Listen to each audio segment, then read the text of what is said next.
Welcome to a public edition of the $1 Million Nugget. My name is Marty Dickinson, founder of Speakers Speak Group on Facebook and Speakers Speak Live on Zoom.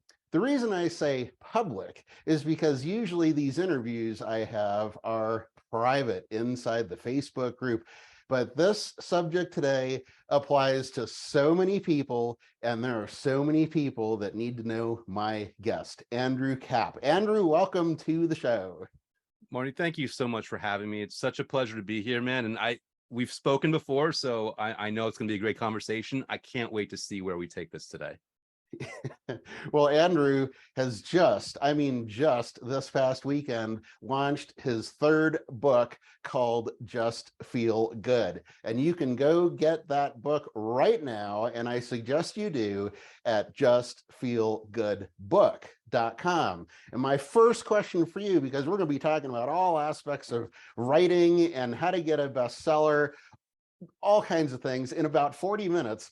So just get ready. This is like a 4-hour workshop in 40 minutes. And how do I know that? Because it was a little bit more than a year and a half ago or so, I interviewed Andrew, and that's exactly what it turned out to be. We talked only about launching a book, how to get a #1 bestseller.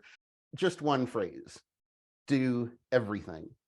That's what the interview essentially told me, was Andrew simply does everything to get a #1 bestseller. If you just think it's about plopping a book up there on Amazon and you put it up there and people will come and buy, it's not how it works at all. So we're going to dive into how Andrew launched this book, because I saw the promotion for it. He said, okay, we're going to launch this book this weekend, get the book at a special price.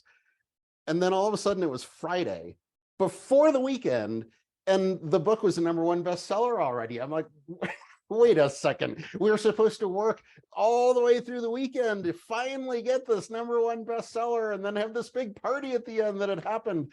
And it happened before the actual launch weekend. So I'm a little confused. We're going to hopefully clear this up. But the one thing I want you to know about Andrew, if you haven't watched the interview from back then inside the Speakers Speak group on Facebook, is that he crossed the 100,000 sales mark of his original book, The Last Law of Attraction Book You'll Ever Need to Read.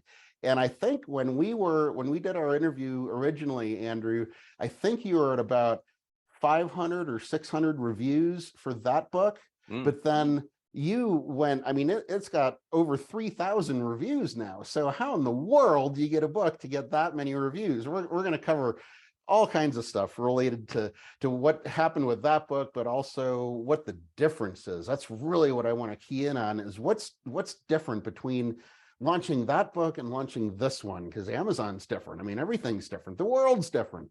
So let's jump in. I'm going to ask you, Andrew, if you only had 20 seconds to give a potential reader advice that is from this book, content within this book, Just Feel Good, what would that advice be? Now, you only have 20 seconds and they're going to walk away. They're never going to see you again. What is it that you want them to know about this book? Well, I would say that the title speaks for itself, and that it actually leads to everything that people want, but that they don't have to believe me. All you have to do is actually try just feeling good for a few minutes a day. And the best part is if I'm lying or I'm incorrect, just those few minutes a day is a win in and of itself, because it's time you spent where you otherwise would have been stressed or worried. So just feel good. Just feel good. I love it. Now, deeper into the book, one thing I was not expecting is that you have what are called the 10 feeling. How did you term it? I'm trying to remember what it was. 10. I call them the feel good go-tos, and I feel kept good it go-tos. at 10 That's what I was because I wanted something that'd be easy for the reader to wrap their mind around and actually implement. That's a big thing for me. Like with me in my books, everything needs to be user-friendly and easy to implement, because otherwise they won't get the value, they won't get the win, they won't tell their friends. Like, I love the thing where I give the information in a way that everyone applies it, everybody wins, and they're excited about telling even more people who win. So everybody gets a victory out of this, including me getting more sales, because I'm actually serving these readers. Right. And why do you think that with all the craziness going on in the world today, that this is a book that people can actually not just read and benefit from, but that it's still possible to feel good, because so many people are in a total mental and even physical slump right now, and they just see no hope at all. It's like, why even bother? Why even try anymore? I'm just going to feel like crap all the time because of everything that's happening. How do you respond to a person like that that has that kind of attitude? Well, it's interesting in terms of like, why do I even try? I'm dating this interview a little bit by saying this, but when I was gearing up for the launch date and I had time to back out, there was this thing about the news cycle that Trump was going to be indicted. And my thoughts are, as a business person, that's going to completely take over the news cycle and no one's going to buy the book. Like, I didn't know if that was going to happen and drown out anything that I had going on. But I said to myself, with the way this year is going, next week will be a thing. And the week after that'll be a thing. And after that, in other words, stop waiting to try, to succeed, to thrive, to enjoy, even in spite of chaos of things going on. And I chose to launch anyway. And he didn't get indicted, which means the news cycle was not taken over. And I was very fortunate, like you said, to have a bestseller on pre-orders alone because I moved forward. And I'm telling people, like, okay, that's just a business example. Whatever's going on in your life, you need to move forward in terms of finding some kind of satisfaction and some kind of joy in the midst of it. Because what else are you going to do? Like, it really is a choice. Like, I'm not going to even pretend like your problems aren't real or they're not valid. I'm just saying, as long as you're going through whatever you're going through, why not, as a responsibility and gift to yourself and those who might be counting on you, why not give yourself the luxury of positive emotions, of positive feelings, of positive events, and moving forward in whatever it is that you want to have in your life?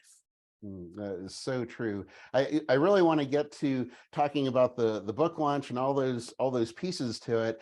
And that's what's going to make this really a special interview for everyone listening, because I work with a lot of book authors and speakers who are always wanting to get that #1 bestseller. But I really want to point something out about this book. Go get the book, not just because Marty says so, but because you really need to read this book. And here's one example why. I'm going to give you this quote. I have a bunch of quotes wrote down that I can bring up at any time, but I want you to really listen to this. And Andrew, I'll let you elaborate on why you wrote this sentence this way. You wrote, "You don't get what you want in order to feel good. You feel good in order to get what you want." What did you mean by that? So in chapter 3, I break down all the possibilities as to how feeling good actually literally leads to you having what you want. But the reason I said it in that way early on in the book is because when we put happiness on a pedestal, we are literally putting it beyond our reach and instructing our psychology, instructing the universe around us, if we believe in that, basically programming our reality to always keep happiness at bay. Because we tell ourselves we can't be happy till we have the job or the girl or the guy or the car or the mansion or whatever it might be. It's such a waste. Whereas if you actually were happy with what you have right now, it's opening a pathway in ways that you can't even orchestrate on your own towards the job and the house and the car and the spouse and all those things. I tell people, listen, don't wait for the thing in order to be happy. Be happy now, because that's actually your best bet and your most efficient way of getting what you want, and then actually enjoying your life and having a fulfilled life that you've always wanted. Yeah, and that really opened my eyes to a whole new way of thinking. I mean, if it's possible for a single sentence to make a person go, "Oh, well, that makes sense." That's exactly what happened to me. And it was early enough in the book that you were able to expand the entire thought. And it was like a funnel, like an upside down funnel. You start with that one thought, and then it just expands from there to getting to these 10 steps that you give people to use on a daily basis, which is really incredible. So again, I was able to read this book. Let's see, I got to about 82% last night in about 3 hours. It took me because I kept thinking about it. This isn't a book that you just fly through, but I wanted to, just as far as structure of the book, I wanted to commend you and ask you a little bit about your transition from chapter to chapter. Because here I Mhm. was sitting outside, it was getting colder and colder. And before we started recording, I mentioned to Andrew that I woke up to snow this morning. So I was outside and it was getting colder and colder, and I was reading on this tablet, and and um and I was like, well, this is it. I'm done with this chapter. I'll finish it in the morning. So I'm freezing. But yet there was still a couple of lines at the end of each chapter that fed me into the next chapter, and I couldn't stop. I wound up keeping going to the next chapter. My hand is shivering and everything, trying to hold the tablet steady. But no, I kept going to the next chapter. So, what is it about your writing that connects those chapters to get the reader to keep reading? So this is a Marty exclusive, because as you asked this of me and I'm thinking about the answer I'm going to give you, this is the first time it occurred in my mind to describe it this way. We live in a world where you binge watch on Netflix. Maybe they'll release something once a week or whatever, maybe Disney Plus did that, but usually Netflix or whoever, they'll put the whole season out there and you don't stop at one episode. You almost can't help but get through the whole season in one sitting. And I apply that mentality, and I apply the mentality and the strategy of a copywriter in my writing, because again, this goes back to wanting something that's easy to implement and user friendly. A piece of that is in making the book feel seamless and have a flow and a progression, almost like a song that you're listening to. You don't stop the song in the middle of the bridge, you get all the way through it. My mindset of how I tease the following chapter and how I tell people, like, here's the cool thing that you're going to get in so many words if you just keep reading to the other chapter, that there's something to that. And again, even though, like, I mean, I'm glad that it made you think so deeply, that these things, because I was going for paradigm shifts, which also enhances the reader experience. But I made this a really short book. I made it under 100 pages. And through that, that means most of the chapters are really fast. So there, again, there's a feeling of flow and ease and speed that I've infused and injected into the experience of this. That doesn't mean that anybody writing their books has to do it that way. I just want people to understand that this was an on-purpose thing for me, because this, for me, is how I execute well on the ideas and really deliver to the reader in a more consumable, digestible way for them. Now, the traditional model of writing a nonfiction book is to have a point and a story and steps, or steps and then a point and then back it up with a story. And one thing that I haven't come across yet is any actual story to reinforce any points. Why did you choose to not have examples of people you've worked with, and maybe you growing up as a kid? I mean, I never heard your signature story in there, and that's always part of every book, it seems like, to hear everybody's story. This is about me, it's about me, it's about me. And then you get into content that might help the reader if you're lucky, because a lot of authors don't even do that. It's really just about me, about me. So what made you decide to have exclusively instructional content in here? Yeah, so just so to put it out there, I don't think there's anything wrong with stories, so long as they're not self-indulgent and there's a purpose to them in the point that's going to be made to serve the reader. The reason I didn't inject them in was, it's almost like a subconscious thing where, what if I could make that instructional part interesting and dynamic and textured enough where the story wasn't necessary? See, the story is a beautiful thing. It's a beautiful tool that is really going to send a message and help the reader recall. I challenged myself to make the other aspects so interesting and dynamic and new and fresh and novel that the story was unnecessary. Because again, even though the story can be great, if it's not done the right way, you are hurting the flow rather than helping it. That is so true, and you absolutely did that. I didn't think about the dynamic writing as a replacement for examples and story, It's but you not easy to do, certainly by the way. accomplished it. Like, I get good feedback, Marty, that I've pulled it off, but I realize that I'm not the judge of that. Only people that read it are the judge of that. And it's a tough thing. I mean, I've studied copywriting for years, and that's why I believe it worked. Because I mean, copywriters know storytelling, but copywriters also understand that every single sentence needs to have a purpose and value. Every sentence needs to lead into the next. So because I'm kind of like, like almost like a drill sergeant, like it's embedded in me in that way, I could almost get away with an interesting dynamic book without stories. um, but I don't think there's anything wrong with them as long as they're done right.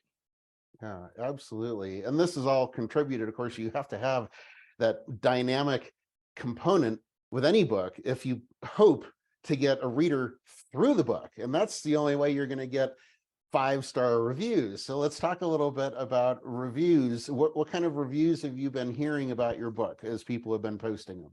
So again, we're just exiting the week, the first weekend here, so they're just starting to come in. And I remember over the weekend, you're kind of like telling people like, hey, like, listen, Andrew's only got 2 reviews, da, da, da. Actually, if you see they're coming in, people post, and then Amazon sometimes takes a couple of days to actually bring it up. So there's a Yep. lot of reviews sitting waiting for me that I don't even know and haven't read yet. But I mean, fortunately, it's kind of been, and this when we get to the bestseller conversation. I imagine the majority of these readers have already read my prior work, so they know what to expect of me. They know what's coming from me. So it's more of a confirmation of like, well, Andrew, Andrew did what he does, and he made this content really easy and really accessible, and helped me with this, and I really enjoyed the book, and that's exactly what I was going for. Right. And I was looking at the back of the book. I still have to finish it. I'm only at 82%, but I want to go to the not the back cover, the Ah, end of the book where you're asking for a review. And you yes. really don't say anything fancy at the end of the review. I'm still trying to figure out how somebody gets 3,000 plus reviews for your last law of attraction book you ever need to read. How does that happen when all you give is something so simple and easy at the back and suggest, if you'd like to help other people put this book in their hands, give a review? I'd appreciate it. I mean, it was as simple as that. Is there anything more to it? I mean, what is the secret to getting more than 5 reviews to a book? Because that's what most books have for Right. reviews. So you actually you I don't say inadvertently, but you gave the secret at the beginning of this interview where you said Andrew does everything. So that message, which I can even, I can read it from the book if people are curious, but that's one thing of many. So all the things that add up to the feedback. Well, first of all, again, I'm going for a smooth reading experience. I think that's so valuable. If you gave someone the most valuable piece of information in the world, but they didn't enjoy receiving it, it's a totally different experience and they might not actually use the information. So, because I'm so intentional, I believe this is a guess, because I'm so intentional about giving a reading experience that's actually like enjoyable, that people really enjoy receiving the thing, and then the information I give them is actually user friendly the way I promise it's going to be. That's a contributing factor. Back when Amazon had the functionality and you could respond to reviews on Amazon, I responded to people and actually thanked them. That's a factor. Back when I was doing more of my YouTube videos and the review came out, I would actually spotlight it in my YouTube episodes. That's a factor. When people sign up, I mean, I don't have a lot for the new book, but for the other books, when they sign up for my free bonus content, and then I give them all these other free emails of all this extra bonus content, and they see them in their corner, that's a factor. When they email me and I actually respond back, because there's a stigma about authors that they're too good Right. I don't have enough time. That's a factor. All these different pieces about enhancing the reader's experience, both within the content and even outside of it after they finish the book, I believe that's a factor because, Robert Cialdini talks about, an influence like reciprocity. Not that I have this in my mind, like, oh, I'm going to get them to think that they owe me, but I do believe that, if you do well for people, they are going to want to do well for you. And how does somebody do well for an author after they've already bought their book? Well, they recommend them or they review them. What else? What other position are they in to do something nice for the author after the author's hopefully given them a really high quality product? Right. Uh, Well, one of those things would be to ask you to speak, like I've done here today. This is a Thank you, by the form way. of speaking. Yeah. Getting on stages is a form of speaking. I mean, I can imagine. What kind of speaking results have you had over the past few years from the other books that you've produced? Well, it's interesting because, like, the first book came up like in the COVID era, we'll call it, right? So Yeah, I got a lot of invitations to, online summits and things like that, which was awesome for me because I didn't have to travel. I just sit sure. here the way I'm sitting right now, and I could be interviewed by whoever, and then I'm in front of thousands of people. So just like a lot, because the first one was like law of attraction related, a lot of it was like, law of attraction or mindset or psychology related or personal development related summits. And I think it's a thing where, again, part of the thing that's led into that is if people would email me and I'd respond back. Like certain people that emailed me and featured me, it's because they read the book, they loved it, they asked a question, and I actually replied with an insightful answer for them. So they saw like, oh, Andrew isn't like a one-trick pony where he has to edit himself 20 times before he can actually have something good. Well, Andrew responds dynamically. And of course, because I was very intentional about putting myself there out in interviews, they can see those interviews. They could see how animated I am. They can see how intentional I am about answering questions. So it's a thing where success fuels more success. If you deliver well for people in any kind of level, you're giving yourself the social proof and the credibility that they're like, okay, well, I don't know if I'm saying the words take a chance on this guy, but I'm going to have this guy on because I get the feeling that he's going to be a good person and deliver good content for my audience. And me as a podcast host or a summit host or whatever, that's what I want. I want my customers and I want my audience to be happy. And Andrew's putting out all the signs that he will hopefully deliver the kind of content that will give that for me.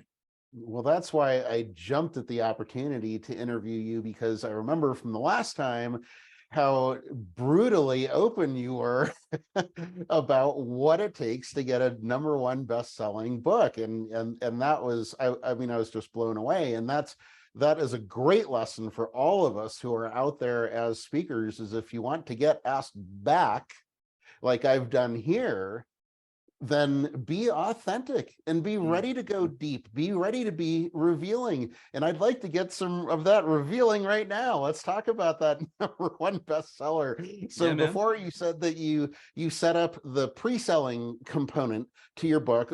Let viewers know why you decided to pre-sell the book instead of just having the launch period all of a sudden happen. So sometimes things happen the way you don't want them to happen. And really things that happen on the surface, especially as an independent publisher, is really me kind of flailing about, trying to make the best of a situation and anticipate issues. And what I mean by that is my last book. You see the Last Law of Attraction book, you already need to read behind me. You see Just Feel Good. Between that, I actually wrote a book explaining how I sold so many copies called 3 Words I Used to Sell 100,000 Books. And I remember setting up on Amazon, and I'd set up books before, and I was trying to time everything perfectly and have everything set.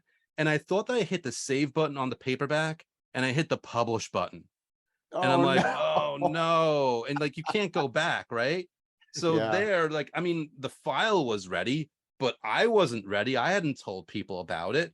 So here I've got the paper books out there, like, oh my God. Now I thought I was going to like launch in August. I have to, like, this was the end of June. I have to launch in July because I don't want all the enthusiasm to dry up before the Kindle comes, because the Kindle, as an Amazon person, that's where you get your bestseller status more likely. I mean, you can get it in paperback and stuff, but it's harder.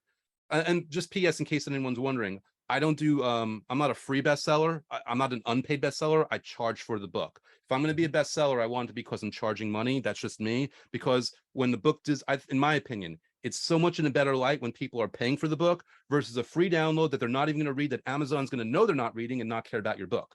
But that notwithstanding, so I had a rush in that situation. So in this kind of situation, it's more about anticipating like what might go wrong when I'm trying to perfect this. So what I did was, again, I'm always worried about the enthusiasm being spread out, because like if you really, my strategy, and I don't know if this is right, it's worked so far, is you get a good boost of momentum right away to get it charted right away, so that people that would never even known the book or given it time of day can see it, and then hopefully it maintains a stronger pull, because now people see that's #1, now they want to check it out.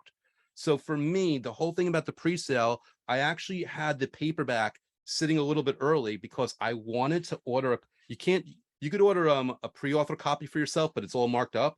You can only order a real copy when it's actually published. So I published a paperback not so much earlier, but a little bit earlier, because I wanted to be able to hold this in my hands. It's very important that people see you holding the book in your hands when you're talking about it, because it's helping put in their mind like, oh, I want this. Even so, the book did not arrive in time for me. So in my announcement on YouTube to my audience, I actually had to do photos of other people graphically holding the book. That's notwithstanding. But so anyway, I'm a word salad here. But what I wanted to do was I wanted the paperback ready. I wanted the hardcover ready. And I wanted the pre-order where just, it was the day before where I announced it, because I wanted enough of an injection, because I wasn't sure how long Amazon takes to update their sales data. So it wasn't even trying to be a #1 bestseller in the pre-sale, it was trying to time it so that by the time the next day happened and the book was live, hopefully the sales were rolling in, that I get the bestseller then. And I was just fortunate because whereas in the first book I didn't have an audience, I had thousands of people that I can tell about this time, and I was just fortunate in that I had enough of a, I guess, a pedigree or a reputation that enough people bought the book early enough that it just charted without me even trying to do that day. So that's, I don't know if that answered your question or went in a bunch of directions, but that was my best response to you. Well, the question out there is that I hear this all the time. Should I pre-sell or wait? Because I'm worried that if I do the pre-sale method, all of those sales are not going to contribute toward becoming a #1 bestseller. Got it. So I'll answer it this way. I didn't do a real pre-sale. I just told everybody like a day before. Like a pre-sale, in my opinion, is where you're leading up to it for weeks and you're telling people for weeks that they could pre-order on Amazon. Now, I don't know the right answer. I just know what I did for me. For me, I felt like it was best not to tell people where to get the book right away, except when I was just coming to the launch. So I didn't do a pre-sale of like, and if you watch my social media, and it was only probably like 10 days before, I think the first time so the book officially launched on March 25th. I think the first time I showed the cover was March 14th or March 15th. But when you Okay. look at my Instagram and you look at like me, like pumping it up, I'm not even telling people it's on Amazon yet. A few people found it because they were enterprising, but I barely had any sales. I wanted to wait. I didn't want like a long pre-sale period because I was personally working. And again, I don't know if I'm right, Marty. I didn't know if all the juice would be run dry by the time it was time for the big push. Right. Yeah, because I just heard about, I think it was Wednesday, and then we got you to join the book launch connection so you could put the book in there. And then all of a sudden it was available on Friday and then you were promoting it through the weekend. And all the while I thought, gosh, I've known Andrew for a long time. Why haven't I heard for the past month or two that this book is happening? So it was really kind of a surprise to everybody, is what you're saying. It's basically, I went with like the shock and awe method of doing it. Like Yeah. just hit people over the head with it right away. And again, it's a surprise because, I wrote the last Law of Attraction book you'll ever need to read in 2019. I wrote 3 words I used to sell 100,000 books in 2022 over the summer. So there's gap. And now all of a sudden, less than a year later, I have another book. So basically my strategy was like, let me have a really good title, I hope, and a really good cover, I hope, which by the way, that took me hundreds of little revisions. And if I can just like, bam, like out of nowhere, throw it at people, hopefully for me, that would work. Whereas my first bestseller, Last Law of Attraction book you already need to read, it was more of a thing where I launched out of the blue, but I didn't have an audience. So I did Amazon advertising and I started posting all this free value in Facebook groups related to the Law of Attraction. That's how I got my first bestseller. Whereas this one, because I had an audience, because I had more of a reputation, I leveraged that instead. There's a book which I never even read, they called like what got you here won't get you there, or something like that. I knew that for me, this new bestseller strategy, like if I have an audience, why not leverage my relationship with them? Right. This latest bestseller was based on who I am now and how I'm known now. Everything is an evolving thing. Next time I put out another book, hopefully my audience will still enjoy what I do and I'll still incorporate that.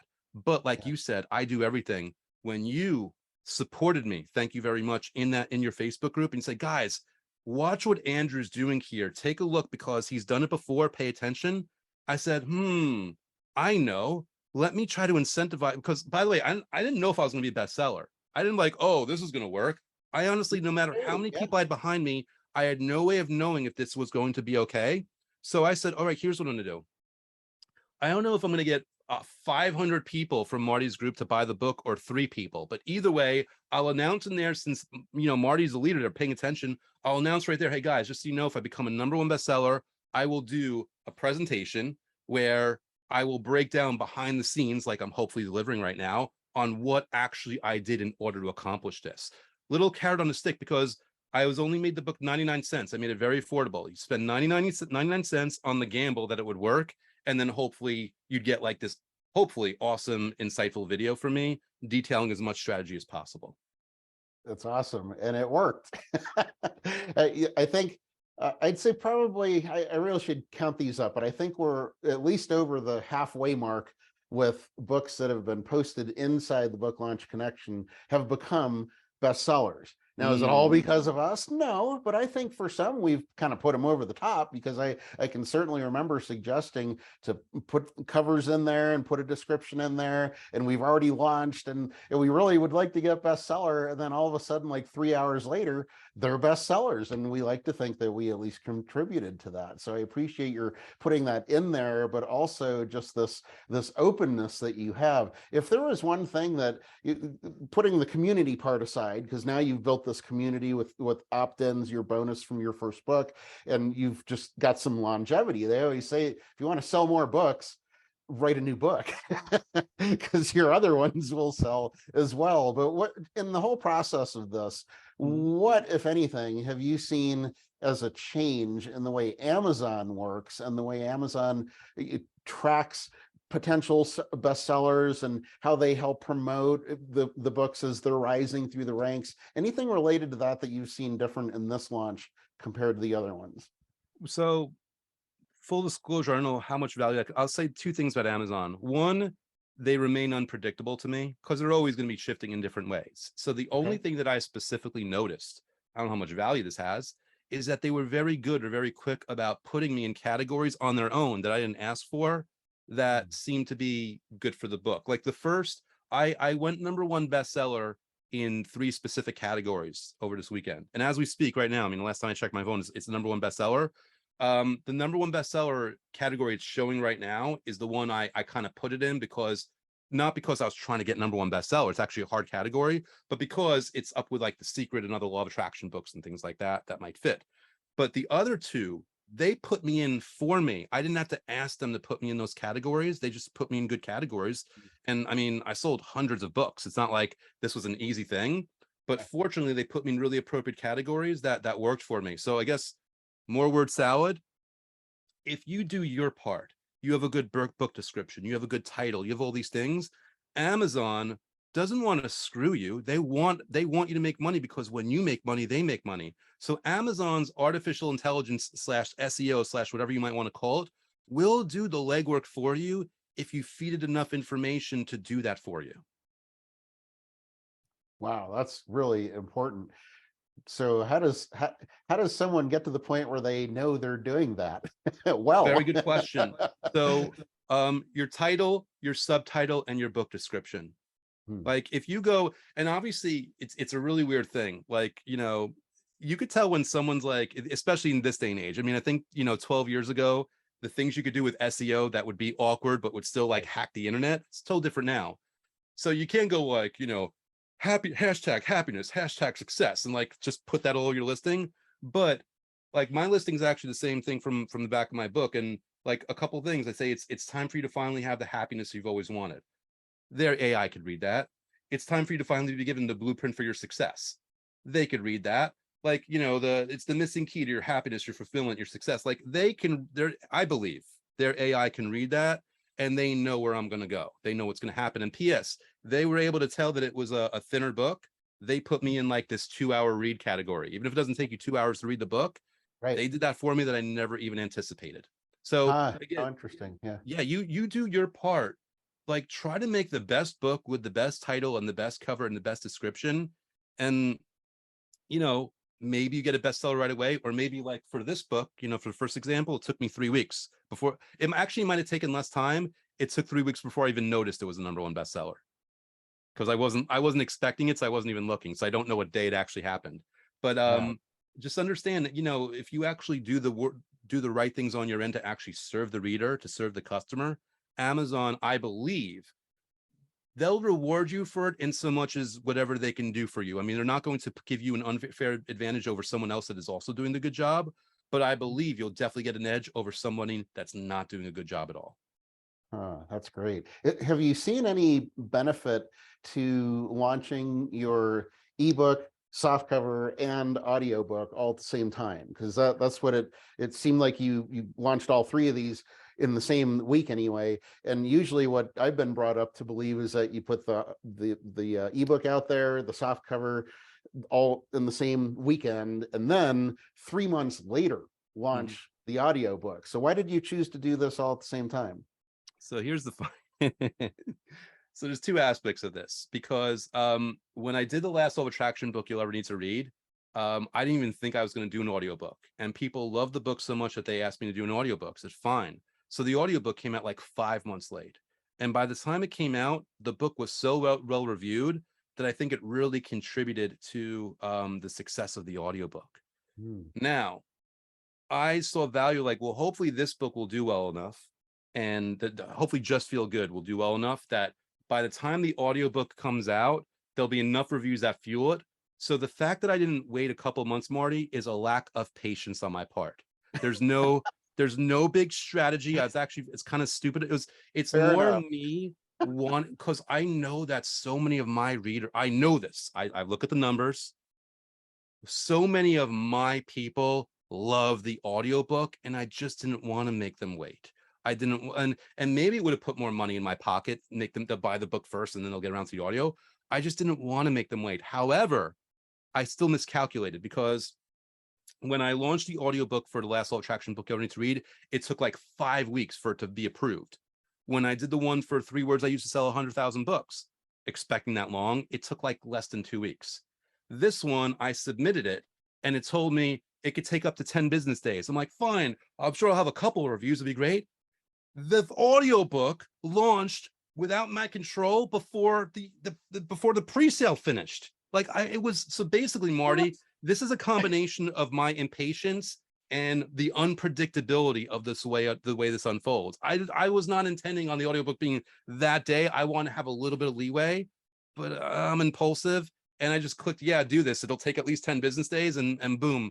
I think, and I could be wrong about this, I think it's because I have a good track record, because they know that I'm not going to put a bad product out. So I'm sure, like, it's a fast, I could be wrong. I'm assuming it's a faster review process because I'm not an unknown quantity to them.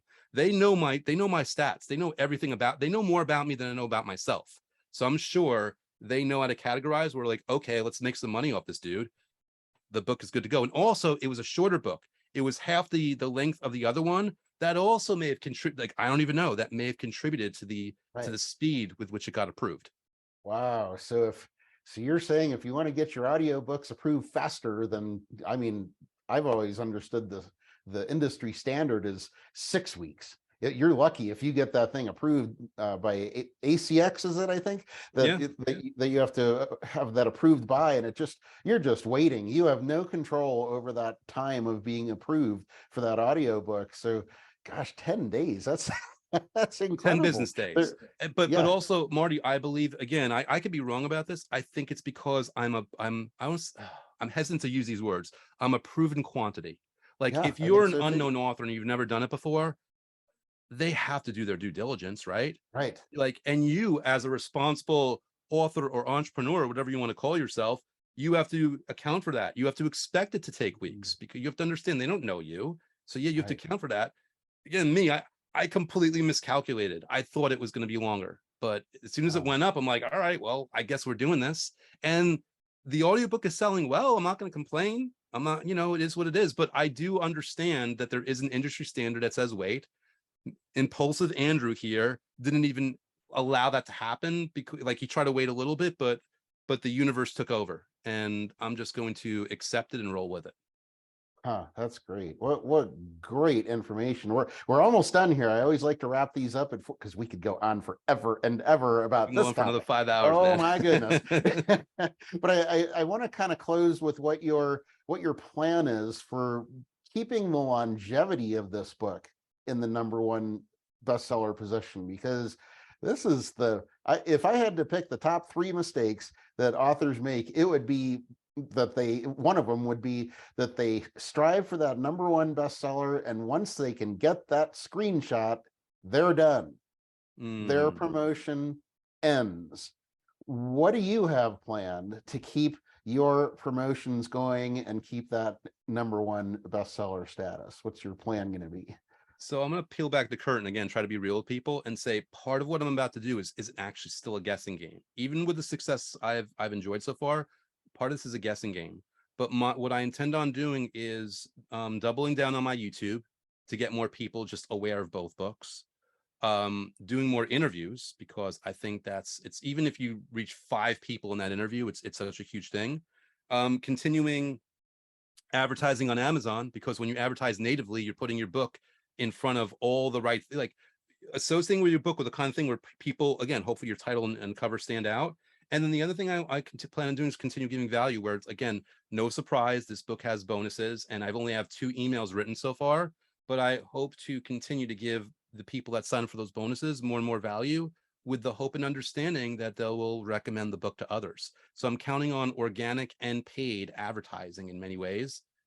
Like you said, everything all at once across the board, with Right. the full understanding, Marty, that this is not within my control. Like, I'm within my control, but the way the charts respond or how things unfold, it's not within my control. So I don't know how, honestly, I don't know how well I'm going to do as I continue down this path. I do know I'm very proud of the book. I'm very confident in the title and the cover, and I'm very enthusiastic about providing value even after the book has been read. Well, one of the strategies you use that I rarely see people use, and this was for the Law of Attraction book, was that you were constantly, I mean, every week, at least once, usually more than once, you would have a featured testimonial by someone who wrote a review about the book. And I mean, it was all gratitude. You were just out there saying, thank you so much for everybody who's bought this book, and the reviews that you're getting. It's awesome and everything. But I hope you continue that. Is that Yeah. part of your forward plan as well? So if I say real quick, thank you for bringing it up. That to me, Marty, has been so automatic to me that I didn't even think to list it as one of the things I plan to do. But Really? yes, yeah. Like, I'm so automatic with that. That yes. And by the way, another thing I'm going to do that I didn't mention, I'm going to have fun. I have a whole bunch of fun little memes Right. that will hopefully bring a lot of smiles to people's faces. That I'm going to do like a lot of posting, whether I'm posting reviews and feedback, or just like some fun memes. I'm going to inject fun and enthusiasm, not in a fake way, but in a way that really resonates with me. I had such a good time making these memes, and I have such a good time reading and sharing the reviews. I'm just going to keep having fun and hope that that also fuels the success of the book. Oh, that's great. I always say in Speaker Speak Live that if you want to be successful in the speaking business, you need to hang around other speakers. And that's why I created Speaker Speak Group on Facebook and Speaker Speak Live on Zoom. And the same thing applies for successful writing. If you want to be a successful author, if you want your book to sell, if you want to get #1 bestseller, if you want to have longevity in the sales of your book, you have to hang around other authors that are doing just that. And you don't get that opportunity too often, because just like what Andrew said about most authors, they just don't have the time, or they put themselves on some kind of pedestal, or they just don't respond to their readers. Happens so often. But Andrew is one of those very few people that is so open with all of his communications. You need to at least follow him. Get the book, but you also need to follow him on Facebook, on LinkedIn. How do they do that, Andrew? What is your suggestion for someone to follow you? I mean, if they want to see my social media, Instagram is easy. It's just Andrew Kap Insta. For that, I am on Facebook. I think my Facebook handle is andrewkap.com, as in Andrew Kap, DOTCOM, like spelled out. I think that's my Facebook handle. And also just, I mean, not that's like really social media, but my YouTube channel is just Andrew Kap, ANDREWKAP. So you can see, if I don't burn out, how well I continue to promote and give free content for people as well. Right. And how about just a main website? Main website, thank you for asking. You see how on top of my burnt out from a long weekend of sound here. The website is just awesomemarvelous.com. And that has very easy links and fast links to all the US listings of the sites. US listings of the books, the YouTube channel, and everything else. And that should be your one-stop shop. But if you are not located in States, just looking for any of these books on your local Amazon, your local Audible, or in the case of audiobook, your local Apple Books regionally, you should be good. All right. Anything that we haven't brought out in this interview that you'd like to share with anybody? Besides my gratitude for you, Marty, which I really mean that, I guess it would be a reminder in case I didn't say it. Everything is different, and yet everything is the same. The more personal something is, the more universal it is. What I mean by that is, everyone listening, your launch is going to be very personal and very individual to you, but there are certain fundamentals that everyone could or should do very well, that can contribute to a much higher likelihood of your success, which besides being a book that is going to be enjoyable and useful on whatever level works for your genre, having a title and a cover that will really slam things home, because the people, don't judge a book by its cover. That cliche is because people judge a book by its cover, and you need a solid title and solid cover. Let that do a lot of your heavy lifting for you, at the very least, of getting people interested enough to click on Amazon or wherever you have it posted to learn more about it. Because that advice, while it sounds almost like cliche and almost one-dimensional, is so powerful, and it'll take you so far if you actually do it right. There's a reason someone who already before this book had 2 #1 bestsellers under his belt and does everything himself. There's a reason I did hundreds, and I mean high hundreds, not low hundreds, of minor revisions in order to get the cover that I got right now. It's because I was trying to find the perfect balance and perfect harmony of something that would really strike a chord, not just on any screen, but on an Amazon screen, and the kinds of colors that work for that as well. So much awesome information. I'm just going to close this out with that thought. I'm going to leave everyone with one more quote from this great book, Just Feel Good. And it reads like this: think good thoughts and feel positive things, and you end up attracting and experiencing good things. So hopefully this has been part of something that you have attracted as a viewer, as a listener today. And I strongly encourage you to follow Andrew and get this book and all his other ones too, because he is someone that you need to be close to as you move through your life. And share this video with others. I mean, not only the book, but also there's so many people right now that are wanting to produce a book on their own and self-publish or get published. And this is such important information to hear from someone who is doing it right now. So thank you so much, Andrew Kap, for being with me today. We'll do it again when you have your next book for sure. Looking forward. Thank you so much, Marty. I really enjoyed our conversation. All right, I'll end this by saying, hey, just feel good, everybody. How's that? That's your next mantra. We'll see you next time.